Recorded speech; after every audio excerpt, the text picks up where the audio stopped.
Hello అండి. ఈరోజు మనం దోసకాయ రోటి పచ్చడి ఎలా తయారు చేయాలో చూద్దాము. దీనికోసం ముందుగా ఘాటుకు సరిపడా పచ్చిమిర్చి తీసుకుంటున్నాను. ఇప్పుడు దీంట్లోకి రుచికి సరిపడా ఉప్పు, పావు స్పూన్ వరకు పసుపు కూడా వేసుకొని, ఒక అర స్పూన్ వరకు జీలకర్ర వేసుకొని పచ్చిమిర్చిని చక్కగా నూరుకుంటున్నాను.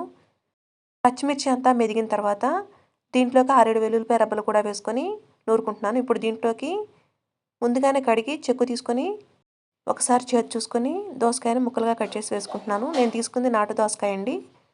దీంట్లోకి చింతపండు వేసుకోకుండా నూరుకుంటున్నాను. కావాలనుకుంటే చింతపండు కూడా వేసుకొని నూరుకోవచ్చు. చట్నీ అనేది ముక్కలు నలగకుండా నూరుకోవాలి.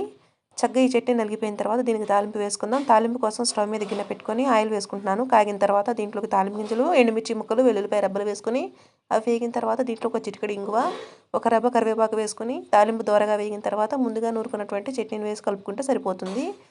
ఈ వీడియో మీకు నచ్చినట్లయితే సబ్స్క్రైబ్ చేసుకోవడం మాత్రం మర్చిపోకండి. Thank you for watching.